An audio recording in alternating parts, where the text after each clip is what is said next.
A good work only becomes a good thing when it benefits people and advertises God. If God is not being advertised, it's a good thing, but it hasn't graduated to become a good work.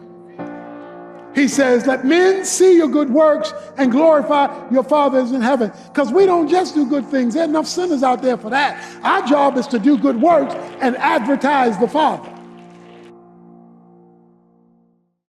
In biblical days, even today, you have communities on hills. They call them tells in Israel. These tells or hills are elevated areas.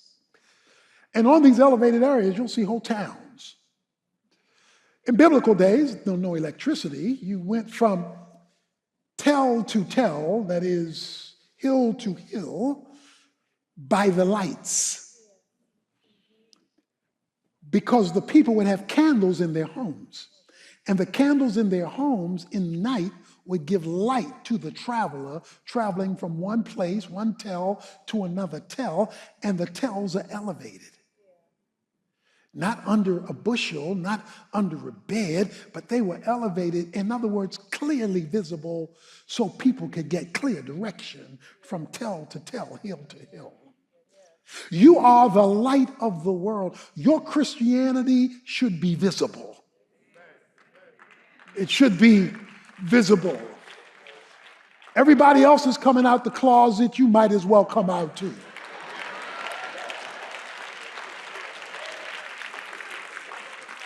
You are to be visible. If you were accused tomorrow of being a Christian at work, would there be enough evidence to convict you, or would you be found innocent of all charges? Because you're not a visible Christian. I'm not talking about churchgoer. I'm talking about a visible representative of Jesus Christ who unapologetically doesn't mind being identified with him. Now, I'm not talking about being bombastic, but I am talking about being clear.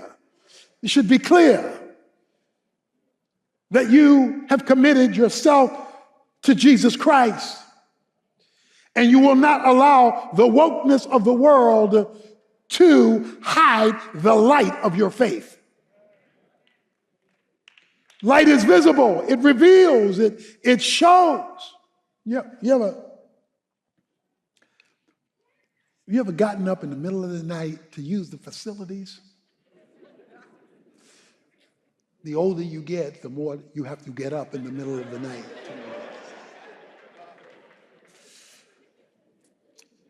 And you got up, but you decided not to turn on the light, but didn't negotiate the end of the bed correctly.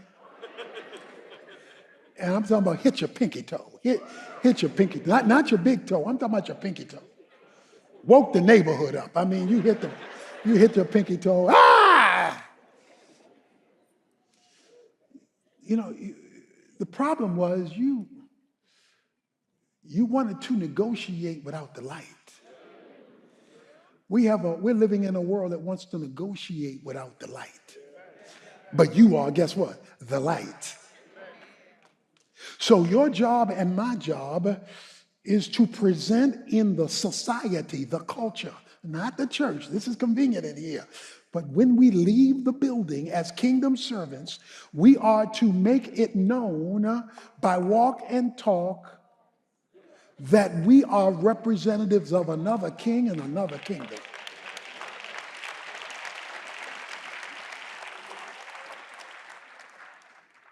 So that when you get your degree, when you get your expertise, whatever that happens to be, you are in that environment a representative. A doctor is not just a doctor. He's God's representative in the medical field, so the medical field sees what God looks like when God helps hurting people. A lawyer is not just a lawyer, they're God's representative in the Bar Association, so the Bar Association sees what God looks like when God tries a case. A business person is not just a business person, they're God's representative in business, so the business world gets to see what God looks like when God cuts a deal. A teacher is not just a teacher, they're God's representative in education, so education sees what God looks like when God teaches a lesson. A secretary is not just a secretary, she's God's representative in the office, so the office sees what God looks like when God handles correspondence. Over and over and over again, you represent another king and another kingdom. And that's supposed to be how we roll. Man, we fall short. But he says, this is what I want you to be out there, because it's real safe in here. Nice in here. Nobody's railing against you in here. Nobody's going to cuss you out in here. Nobody's going to say you're a fanatic in here. They're not going to do that in here. But he says, I don't want you to serve me just in here. I want you to represent me out there. I want you to be my kingdom representative, my kingdom servant in the culture. And you are to reflect my light. Look, listen to what he says in Philippians chapter 2. He says, verse 15, so that you will prove yourselves to be blameless and innocent children of God above reproach in the midst of a crooked and perverse generation, among whom you appear as lights in the world, holding fast the word of life, so that in the day of Christ I will have reason to glory, because I did not run in vain nor toil in vain. How do you become a children of light? How do you show forth the fact of your commitment? He says, by holding forth the word of life, meaning you're giving a biblical perspective. You're going to react from God's point of view. You're not going to start with the black point of view. You're not going to start with the white point of view. You're not going to start with the Democrat point of view. You're not going to start with the Republican point of view. You're not going to start with the rich point of view. You're not going to start with the poor point of view. You're not going to start with the male point of view. You're not going to start with the female point of view. What does God say on the subject? That's where I start. That makes you light. You're not starting there. If what you think, how you feel, how you were raised, what your people say, what's on television, what's on radio is allowed to overrule God's word, you are a dark saint. He says you are light when you hold forth the word of life. When God's perspective rules all subjects. And he says the ministry is wasted when it's not. That's what he says in Philippians 2. He says that I have not run in vain. In other words, our church has failed if we're not producing salt and light Christians. I don't care what the preaching is, what the singing is, doesn't matter what the programs are and what the facilities look like. If we are not producing salty saints and lit Christians, then the ministry has failed. People who represent the King and his kingdom in the culture. Not just in the church house. Because they represent themselves as kingdom disciples who function as kingdom servants because they want to make a kingdom impact. They want it not to be hidden that I am a follower of Jesus Christ. People today aren't hiding their shame. They're putting it on public display. There used to be a time where if it was shameful, it was at least hidden. Now it's shameful and advertised. So why should you be apologizing that you are a visible, verbal, full-time follower of Jesus Christ?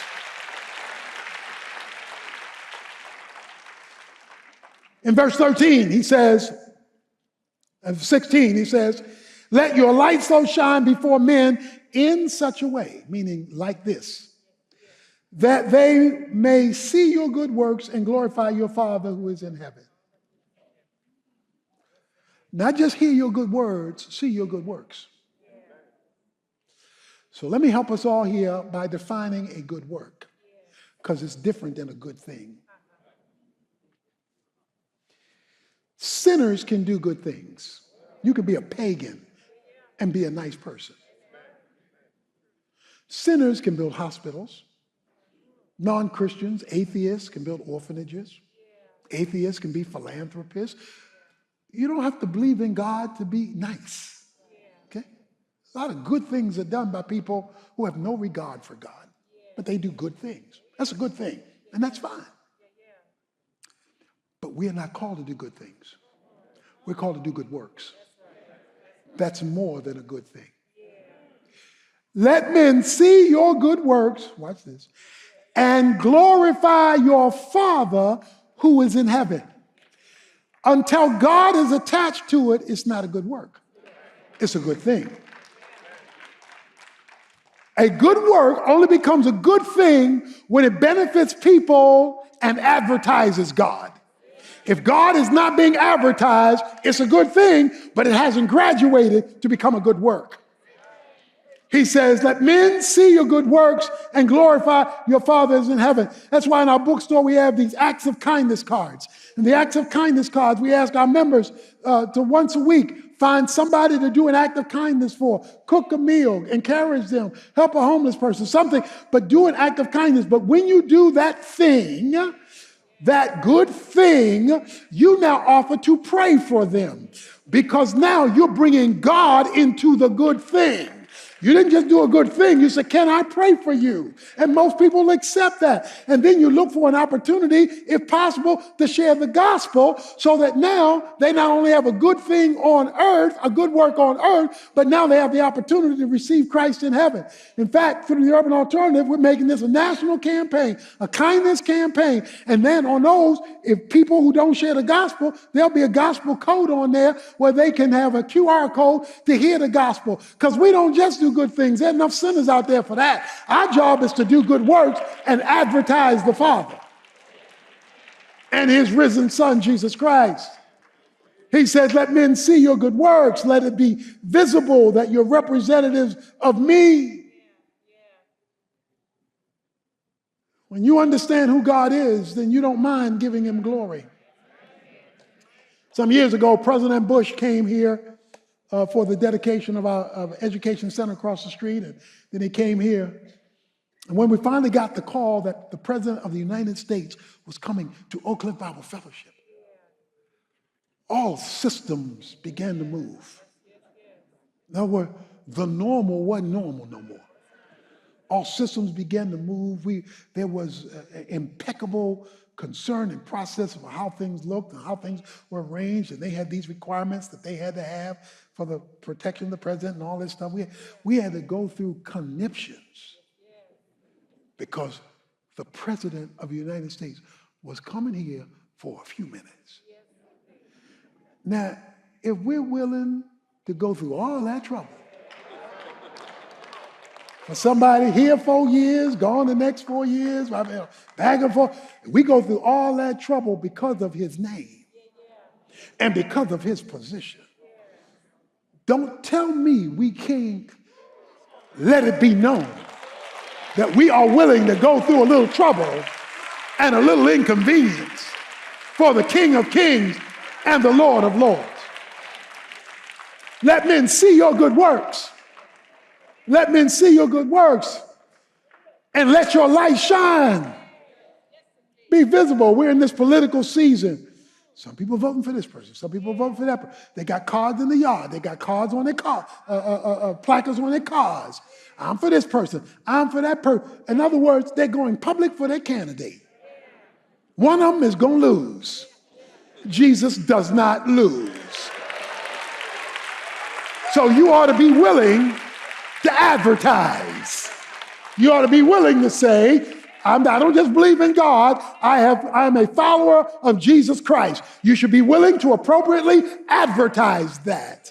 Let men see your good works and glorify your Father, and the greatest glory you can give to your Father is the exaltation of Jesus Christ.